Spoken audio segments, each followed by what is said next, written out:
All right, we're recording for Ecclesiastes, and after the session today, I did agree that just for whatever it's worth, that I would start recording sermons too. That request was put forward at session, and so there'll be lots of recordings up there. You'll have endless amounts of content just for you, Burton.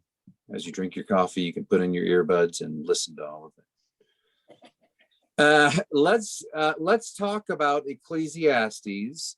It is a funny book that I did not even realize as I started digging into it, that there has been, not surprisingly, some challenges to whether or not it should even be in the canon. The question, it presents contradictory things. It seems to have paradoxes left to right. It contradicts itself. It almost seems like the meaning in which Christianity is meant to give us as a people is almost discredited, and the efforts that we put into time and place and all the work that we do just seems pointless. So it almost, in one sense, seems almost sort of pessimistic, a disregard, like, oh, life's just, inevitably everything just passes. But on the other side, there's also an optimism that says, hey, embrace life. There's so much, joy in the moment. And so you have this sort of book that sits as one of our three wisdom books. That we have in our Bible in terms of that. And again, those are Job, which we looked at a few weeks ago, Proverbs, and there is some wisdom literature in Psalms, but and then this is our third, Ecclesiastes. And remember, then in the Apocrypha, you still have Syriac and the what was it? Something of Solomon, Wisdom of Solomon, that came later in the post-exilic era. All right, so you probably know the Book of Ecclesiastes by two phrases. In my bet, and I'm going to bet there's a time for every season under heaven. So this sort of idea, in Ecclesiastes, the phrase "under the sun" is used 29 times, which I thought was interesting, just for such a short book. That kind of idea that we are creatures under the sun, and that plays, and we'll talk about that theme and how it plays itself out. So let's start with just sort of some of the interesting things about or placing it in terms of the narrative that we've been looking at. There's much debate about when it was written. Some assume that it was because it has wisdom attached to it, and that it was written by Solomon.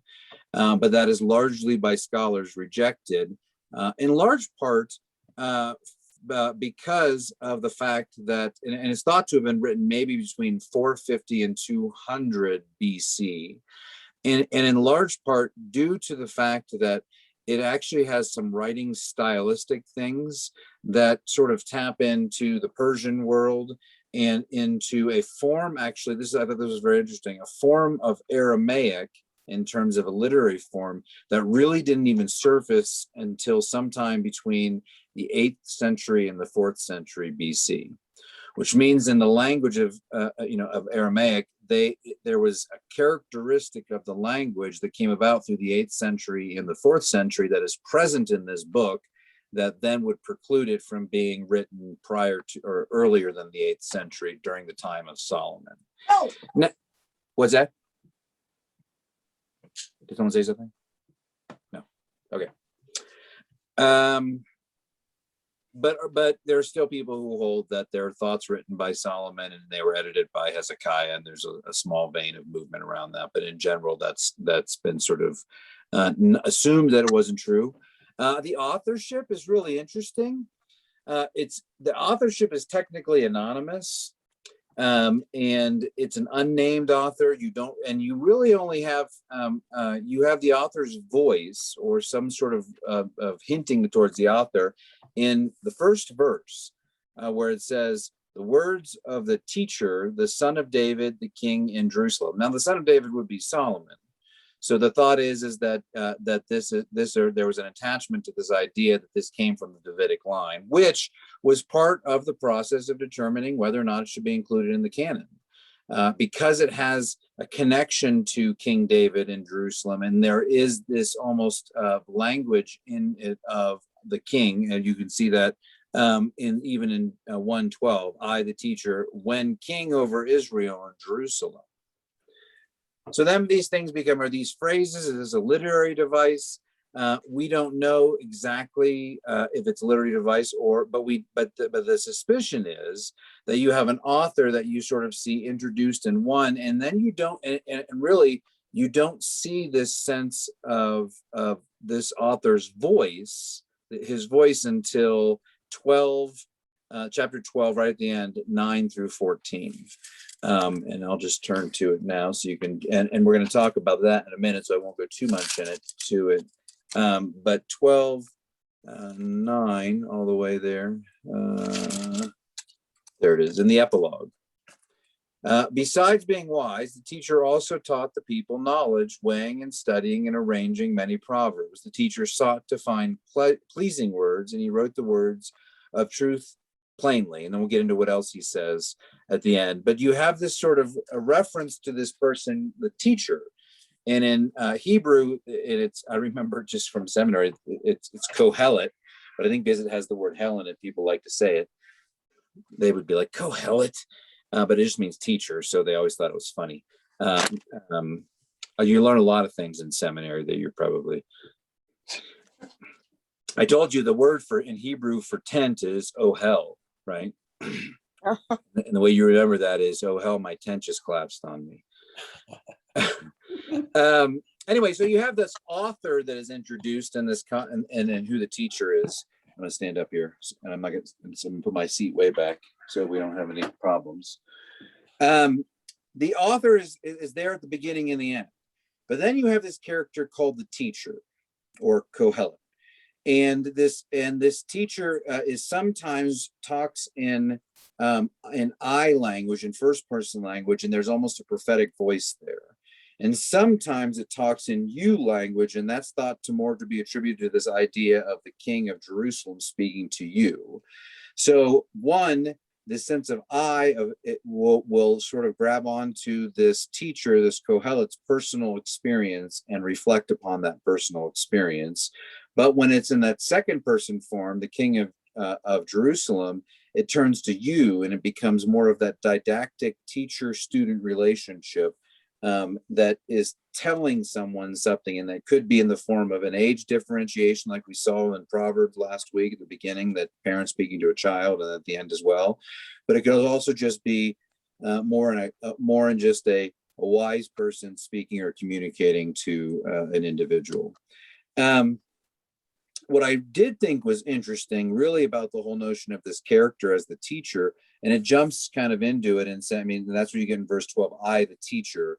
And even the sense that in that first verse, the words of the teacher, it's speaking of the teacher in third person, the son of David the king. So that beginning author sort of making a referential remark about the teacher. And then at the end, sort of analyzes what the teacher said. So we're kind of getting a lesson through all of the center part of the book. The thing that's interesting about the author, and what I want to go back to just briefly about that, is not the author, but the book as a whole. The book as a whole, actually, Ecclesiastes, it comes from the word ecclesia, meaning gather, where we get the word term ecclesiology, which means as the doctrine of the church, or the doctrine of the gathered.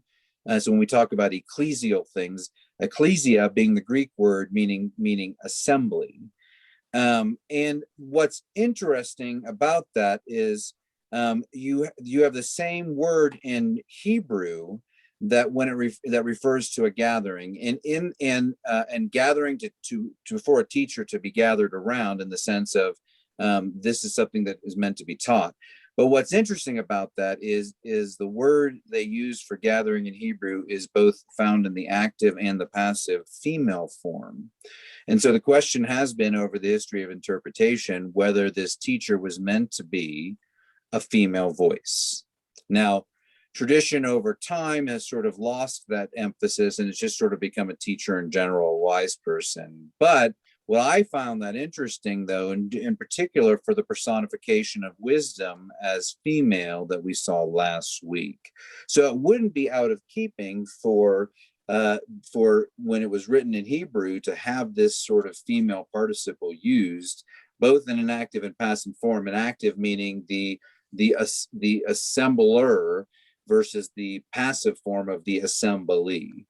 In the end, it doesn't really make a huge difference other than the fact that you see sort of this hinting to the idea that wisdom or the teacher still is that sort of female embodiment of wisdom. The book is also interesting because it uses the word hevel in Hebrew a lot, which could be also as interpreted probably in your version to vanities. You see that vanities of vanities, said the teacher, vanities of vanities, all is vanities. And so in Hebrew it would be, all is hevel. And this word hevel in Hebrew is very interesting because it over time and over the interpretation history, we've come to a place where it might even be interpreted not only as vanities, but as meaninglessness. In your version. Some versions say and the idea behind hevel is this, that life has no meaning to it. But really, if you look at the word hevel from a Hebrew perspective, it means vapor or smoke or breath, and kind of has this image of in an insubstantial vain, again, the vanity or a futile or a ephemeral nature to something. And it's there 1 second and it's gone the next. And so behind this whole book, you have this idea that there is just like nothing lasts very long. And hence, Perry, going back to your question about morality, there is this connection to kind of human morality has this vapor nature to it, in the sense of, although there's continuity, one generation characterized by one morality or one part of the world does not mean, and so in other words, it changes at times. And there's this larger category of God's wisdom, and again found in the fear of the Lord, that supersedes and also undergirds that sense of morality or ethics that are beyond, and really in some sense makes a lot of sense, because the more we move away from, again, the sense of that divine being set apart, being holy, pursuing good and what is right and true, the more we pull and we only focus on ourselves and our earthly desires and pleasures, the more we separate ourselves from that sense of fear of God, because there's an arrogance. Sinners are arrogant. It's just like, I'll do this if I want. And it's that proper relationship with God that then brings that wisdom into the perspective. So on one sense, there's this sense of all life is just fleeting or fading or meaningless or vapor, and that's a major theme through all of Ecclesiastes. And again, when you think about divine being, us being small, that sense of meaninglessness comes in a very real way, in the sense of, and I think up here in the mountains, you see big mountains, you look at it and you see this giant bound, you think how great and grand.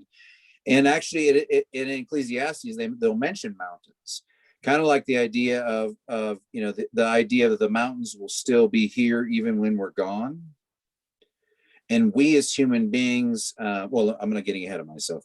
Let me back up. Okay, so and we're not really. I guess that kind of falls into it. The goal of the teacher is to say that life is meaningless, and it not just to sort of say that philosophically or flippantly, but to demonstrate that the very things that we as humans often pursue or seek after are actually meaningless. Jason? And yeah. Does that mean, you say life is meaningless, in this book, isn't there a major contrast between what life is in the world with, or especially in contrast to what it is with God? So that he's saying, Solomon, he just delved into everything. He was an architect. He was, he dealt into everything. And that's what the meaningless means, is life in this world is meaningless. And it's empty without God in it, or where your hope is God and eternal life, that life is there's still, God has purposes in life, but isn't Well, that a significant contrast?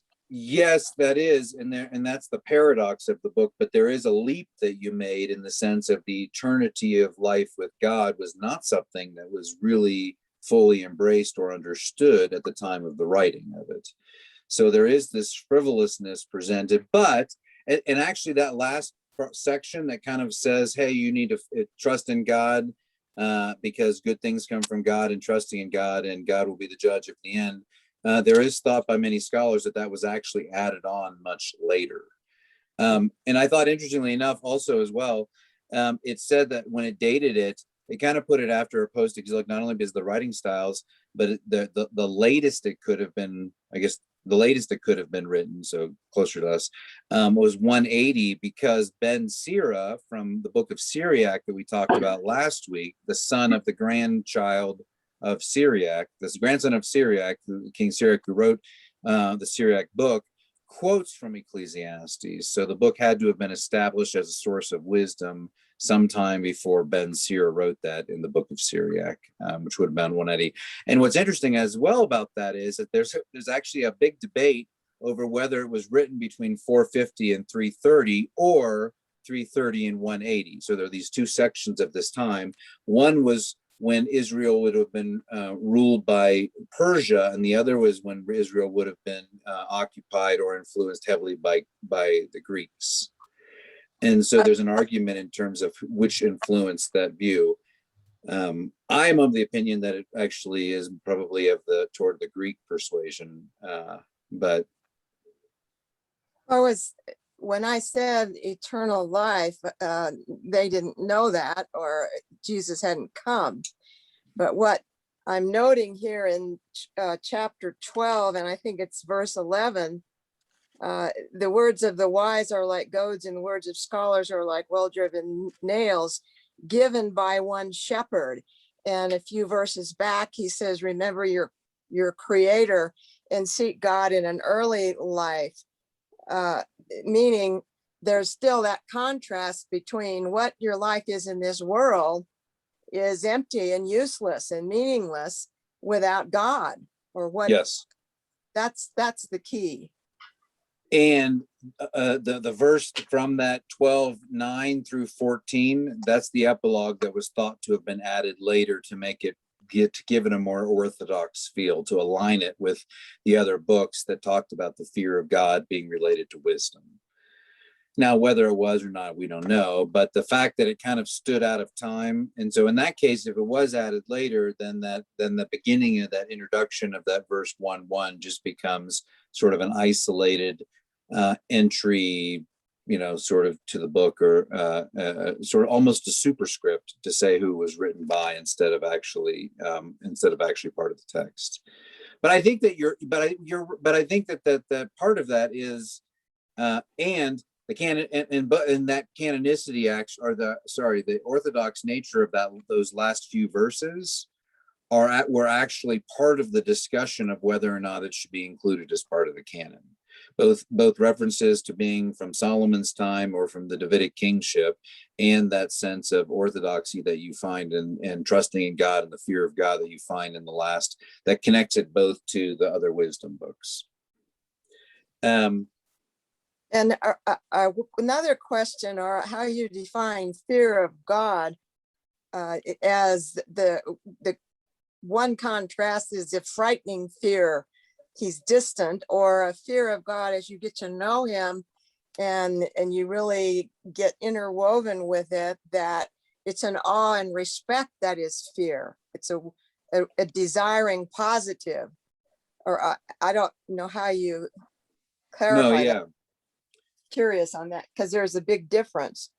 It is, and honestly, it's not, and strangely enough, the fear is not as overly emphasized in the body of the book as it is in the end. Again, that idea that there's, and that's what makes Ecclesiastes so challenging for some, is that it just seems contrary to some of the wisdom that I actually find in Proverbs.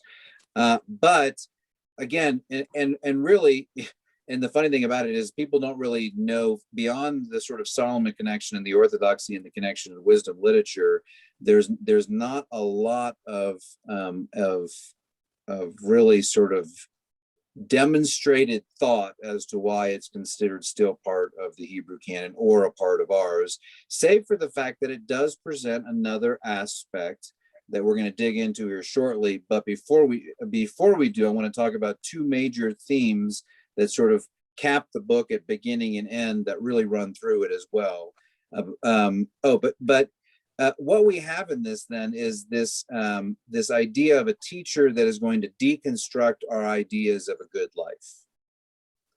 And the way this teacher begins to do that is by addressing the issue of time. And if you look at chapter 1, verses 3 through 11, it says, "Where do people gain from all the toil at which they toil under the sun? A generation goes and a generation comes, but the earth remains forever. The sun rises and the sun goes down and hurries to the place where it rises. The wind blows to the south and it goes to the north. Round and round it goes the wind, and on its circuits the wind returns. All streams run to the sea, but the sea is not full. So to the place where the streams flow, they continue to flow." And it goes through this, and you can read on, and it goes, and there's a lot of this language, but what it's basically saying is our sense of time is warped. The short of it is that our sense of that and really there is this sort of balancing, and this is how it taps into that sense of respect and right orientation to God and the fear of God. Is it's basically saying, you know what, the mountain, and this is great for us in the mountains, 1,000 years from now, these mountains will still be here. We will not, and no one will care anything about who we were or what we did. And that's a little sobering. How do you feel about that? That 1,000 years, you're not going to matter. Sounds solid. Now, if the church is still here, my picture will be on the wall. So I will still be immortalized here, but you will not. I'm just kidding. Glenda, yeah. I read through the whole book today just because I got started and I just kept looking for God. well, something a little positive. It's depressing. It's cynical. It's a very jaded perspective about life. Everything's meaningless. Everything's he's bored. The speaker here is bored with life. He's dissatisfied. But then the answers he comes to are, well, eat and drink and work hard. And that's about the best way to find some kind of meaning in your life. It seems like a kind of hedonism in a way. It is. And it doesn't offer a real answer of joy or happiness. How do you find a fulfilling life?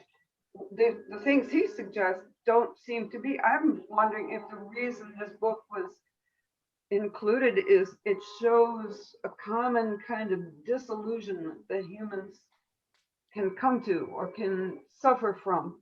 And it's more of an illustration of a way of thinking that is kind of empty and that is not being held up as the answer.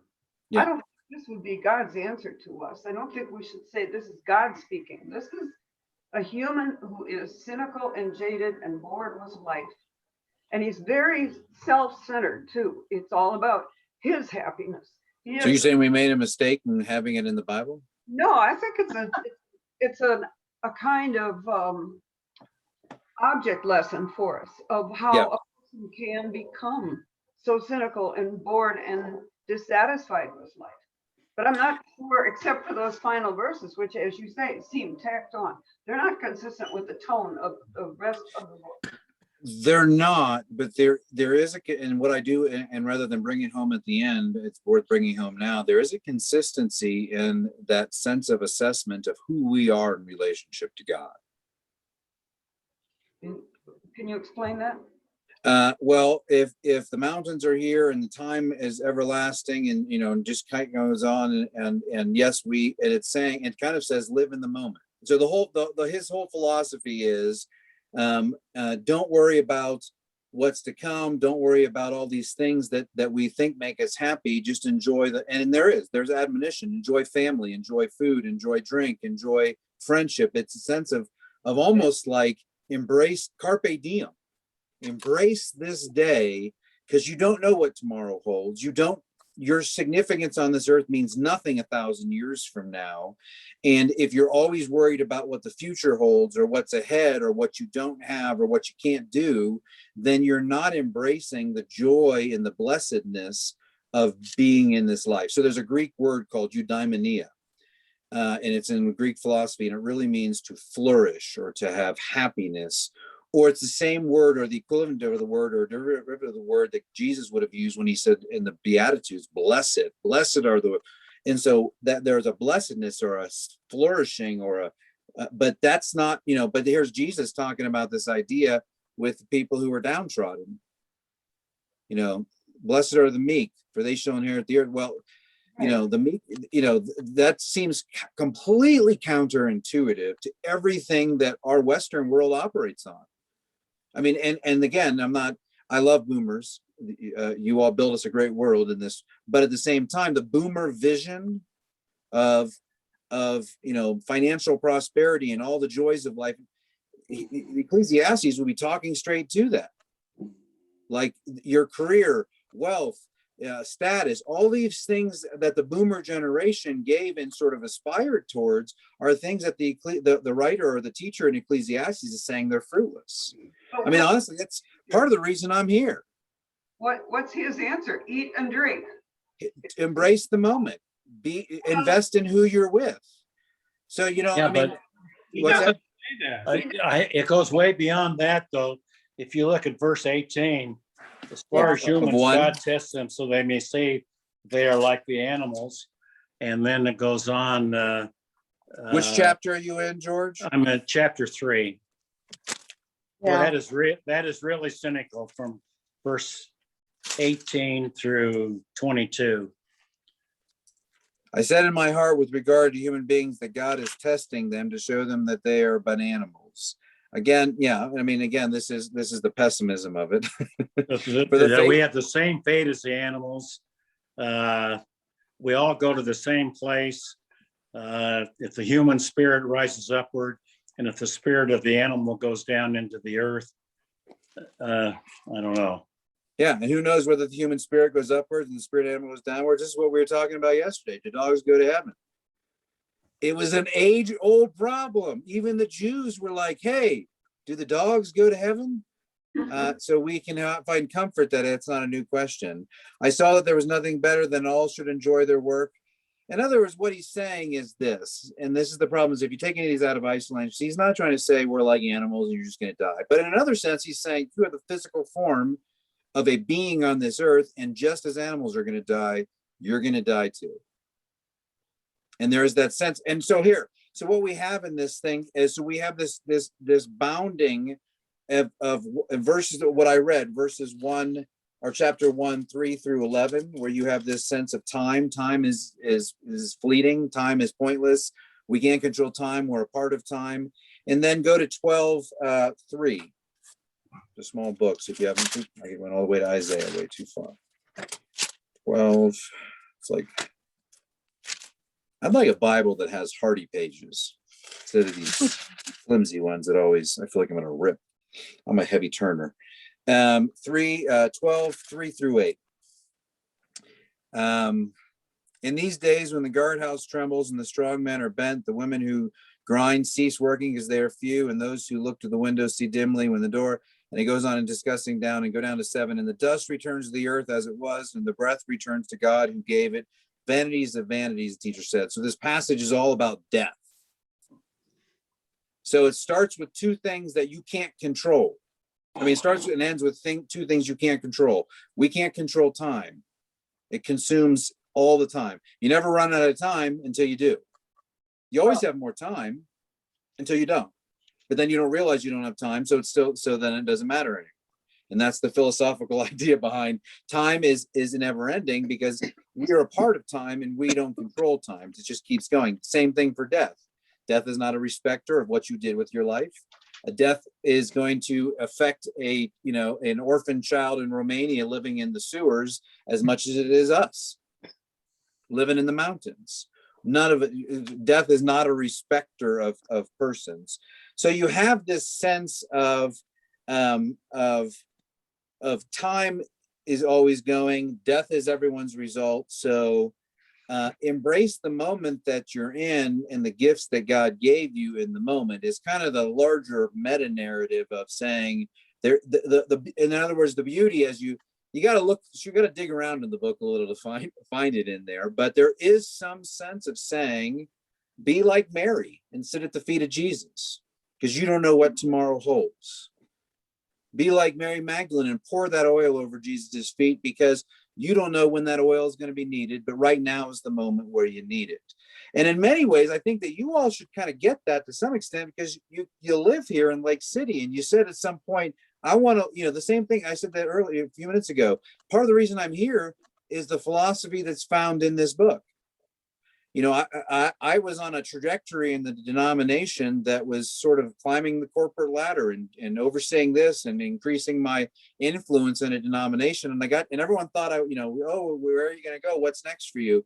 And I got to the point where I was like, when my dad died, and he said, you know what? I mean, he was a successful anesthesiologist, and he provided for his family, and he came from poverty in the Philippines. He had a great life. He achieved status here. He achieved wealth here. And in the end, what he said to me on his deathbed was, I wish I would have spent more time with you. And that affected me in such a way. And the Ecclesiastes has always been sort of lingering in my mind, because I think I just sort of, I wander philosophically. But that had such an impact on me that I said, you know what, it does, and actually, and then I think I said this before, I have a friend named Andy Root who did his PhD a couple years before me. And since he graduated, he's written a book every year. He teaches at Luther Seminary. He's got like 15 books out or something like crazy like that. But every year he's at least written one book. And I remember thinking, like, how do you catch up with a guy like that over the last few years? Like, how do you do that sort of output? And then it was the realization when I started speaking about intergenerational formation in the denomination, and I'd ask them if they heard of Andy Root, and they would say no. And I would be like, how can you not hear of Andy Root? And it was this realization that we get so caught up in who we are and what we've done and how we've been accomplished and how much money we've made and how much we've saved, or how many, this property or this car or this, and we get caught up in this world of trying to be something. And what the writer of Ecclesiastes is saying is that in the end, none of that makes a difference. You can't control time, and you can't control death. He's right. But you can control the moment you live in. Sorry, go on. He's right about describing the problem, but I don't necessarily agree with his solution to it, because it's still a self-centered answer for him. Eat and drink a lot and accomplish something through your work. But where's the joy of family? Where's the joy of God's creation? Where's the joy of giving to others and altruism? I don't see anything like that here. Well, I think that's, and I think the other side of it too, just to kind of balance it out, the other side of it is he's saying, in particular relationship with death, that we don't know what happens on the other side, is that this vapor, this meaninglessness, this sort of thing that we can't hold on to, that ought to be part of our understanding of who we are in relationship to God. Because just because we live a good life, just because we obey God's commandments, just because we do exactly as perfectly as we possibly could, doesn't mean that bad stuff won't happen. And we can't control that. And Job's the perfect example of that. Donna. Can I share something from my study Bible? He says that the author is looking at this, and he's seeing that man is just so busy living in a human anthill in mad pursuit of many things, trying now this, now that. laboring away as if by dint of human effort, he could master the world, lay bare its deepest secrets, change its fundamental structures, somehow burst through the bounds of human limitations, build for themselves enduring monuments, control their destiny, achieve a state of secure and lasting happiness.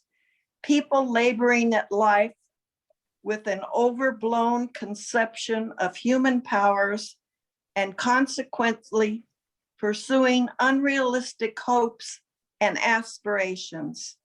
And he concludes that human life in this mode is meaningless. And I think that's what you were trying to say about the boomers and doing all these goal settings and striving so for everything. It just doesn't happen. Maybe some things work out, but a lot of things don't work out. And so that is the part that life is meaningless. And he goes on to say what are the good things that can come from that. But life doesn't have to be that way. We certainly have to plan and do the best we can under the circumstances, but that shouldn't be our primary goal. If we can somehow try to see what God wants us to do and what he wants us to enjoy, and the blessings he's given us, if we can just sort of concentrate on that. And remember, this book is not meant to be taken in isolation. That's keep that. If this was all there was, that might be kind of scary. The other thing to think about, and that during the sort of 3rd century BC, really sort of a student at the feet of Aristotle, and you have this idea of Stoicism. And again, this is kind of why I have dated the writing of this book or the construction of this book more in that Greek influential time between that period of 330 and 180, where Greek influence was coming into Judaism. Because you have something called Stoicism, and in short, Stoicism is a philosophical thought that says, and this is where you get the word stoic, sort of being without being moved either way, that Stoicism says, enjoy the moment. Appreciate the moment, because and don't act in such a way in Greek philosophy to around this time in particular, there was an avoidance of pain and a pursuit of pleasure. Now, hedonism is too much pursuit of pleasure. Sadism is too much pursuit of pain. And within most Greek philosophy and in Christian philosophy as well, there's a sense of balance in the middle. And Stoicism finds it and says, you know what? We find dissatisfaction. This should resonate with you, in particular in our world. We find dissatisfaction when we start to contemplate and think about that which we do not have, or how we might want to change the moment differently. Oh, I wish this was this way. I wish it was that way. I wish it was, if I could change this about this. I wish I could go on vacation instead. And what Stoicism, I'll come to you in a second, Carla. And what Stoicism does is says anytime, and it might be that, oh, I'm avoiding pain, so I don't have, so I can not do that over there. I don't want that, or I fear or I have anxiety over something that might happen. And in Stoicism would say, don't have anxiety over what might happen or fear of what might happen, because it may not happen. But also don't have discontentment with the moment that you're living in, because it doesn't meet an ideal that you have, because that ideal may never happen. And in doing so, if we constantly live in a fear of pain and a desire for something more, we constantly live in a place of either anxiety or dissatisfaction.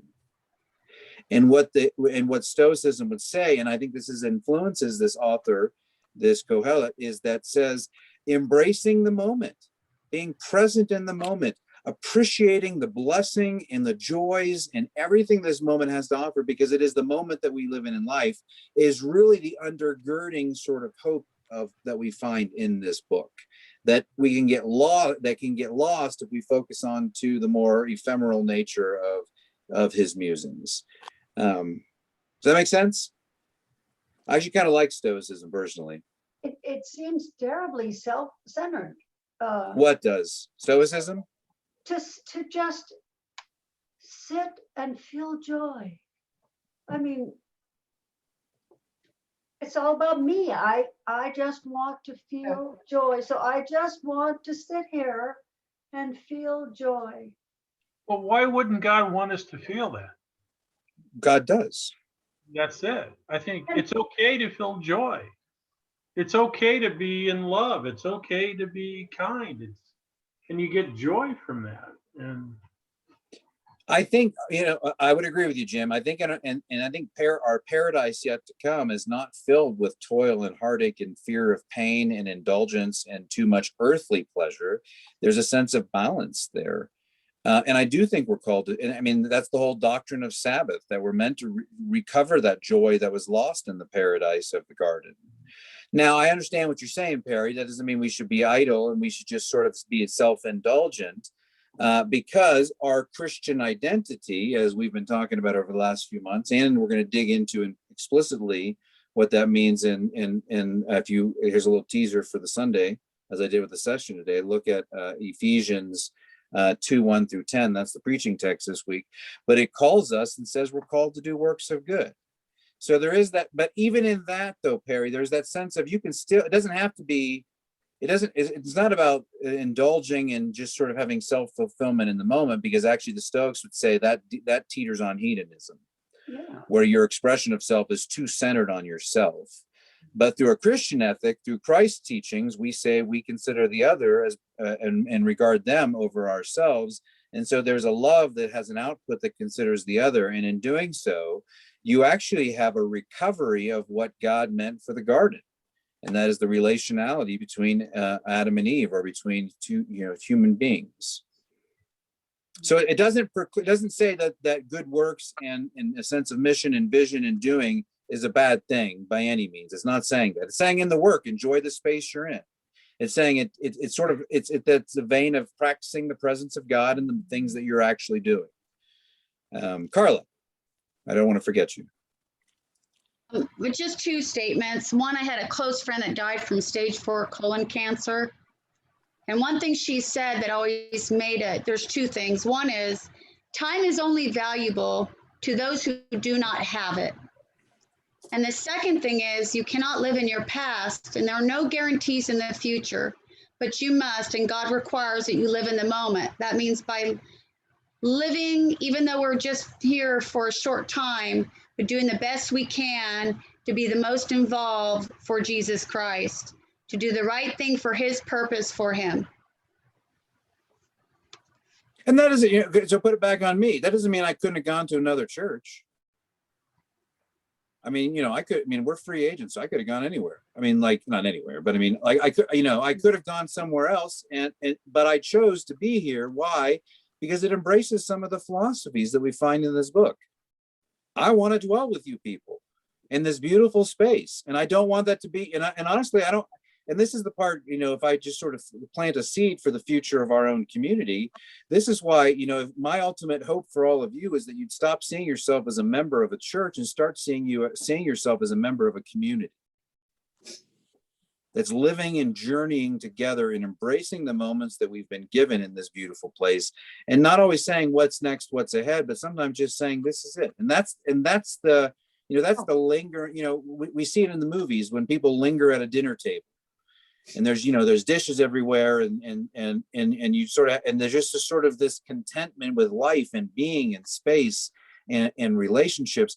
And yes, that is exactly what God hopes for us. I think that's what we have deprived ourselves, are lost in the fall, and we get into this cycle. Cycle of production. And I think that's the day. Walter Brueggemann wrote a book about the Sabbath that said Sabbath as resistance, and kind of said that God established Sabbath so that the Israelites would resist that 7-day of work week. 7-day week work, just constant.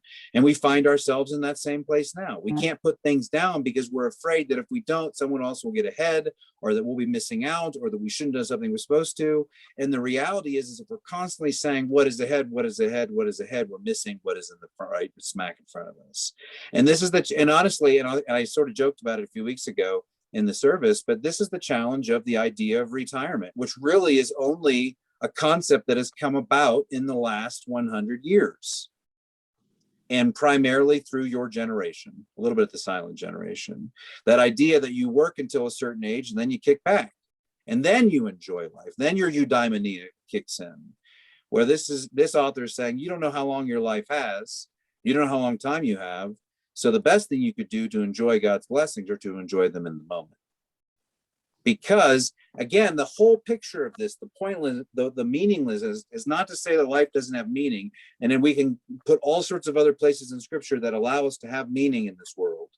But what this passage is saying really is, anytime we put ourselves as a place of significance in this world against the timelessness of creation and against the majesty of God, we disorient or take ourselves out of right relationship with God because we exalt ourselves to a place of importance that we shouldn't have. And so that fear of the Lord that undergirds the wisdom that's in Proverbs and in Job and throughout the scriptures, that fear of the Lord, and that why that last passage there is important, because it connects it to the idea that in the meaninglessness of the world, that we have a right relationship with God. But the beauty of that and the redemption of that and what we have in the New Testament of that in the Pauline writings is that we do carry significance, and we have been invited to be co-laborers with Christ in the mission to proclaim the good news to the world. So the meaningfulness doesn't come from us or from the space or time we live in, but from the love of the gospel and the love of our God that we share with others. It's a powerful book. And if you haven't read it, I would encourage you to go back and just, noodle through it a little bit. It's been said that, or if I could comment, that go for it. The Ecclesiastes has 3 parts, or it's known to be what's the meaning of life, searching for meaning. And that the first part is he's searching or bringing that into a place. I think it's the first 4 or 5 chapters, and then it's into the sayings or things he says. That some of that ties back to Proverbs, the contrasts, and then tying up it refers to maybe that chapter 11 and 12. And so kind of going back to what I was sharing, he's showing that when the vanity, it's in for myself. And I've tried to do that. I've just inflated myself with pleasure and search, But where is that really meaning? You have a whole bunch of money, you're a wealthy man, and you have an empty heart and empty soul. It's meaningless. So that what is really going on here, and he does say, he mentions a life without God is empty. Your work is vain, and it says here, stripped of God's love, our service is futile. We must put God first over all we do. Without him, we're nothing. Yeah. And so it's that contrast. And then it says, knowing that life is futile without God motivates a wise person to seek God all the more. And it's dreary. It's that right relationship between God and humanity that we find the fear of God. And that is the beginning. And it doesn't say that is wisdom. It doesn't say it's perfect wisdom just because we put in ourselves in right relationship with God or with the world. It says it's the beginning of wisdom. It allows us to understand the precepts of God. It allows us to receive our mission and understanding. And this is, again, what makes the uniqueness of this whole redemptive story. And so just to kind of cap this thing out, the reason this thing functions in the life of Israel is, again, this is post-exilic. So they're back, this is at a time where they're back in Jerusalem. They're not in exile anymore. And it becomes challenging to say, well, what did we just go through? What is all this turmoil? What is all this trouble? And so there is a comfort sometimes in knowing that there's this sort of temporal nature of life. And that when we do embrace those moments that we find ourselves, and there's a real genuine happiness that happens there. And I don't want, and I guess I say that and I emphasize that because I don't want you to leave this this book and feeling like it's just all dismal pessimism. It's not. There really is, and dig around in it, there is optimism. There are things that point towards wisdom. There are things that point us towards God. And those are the things that, perhaps that they held them for to use as a teaching tool. In many ways, again, not to ever be taken in an isolation in itself. You have Proverbs that sort of sits in the center of that. And then you have the idea of faithful living of Job doesn't always work out. And then you have the other side. Well, there's paradox in meaning and meaninglessness in life at the same time. And some in the midst of all of that and undergirding all that, we have the idea that if we fear God, that we will somehow come to a place in right relationship with God.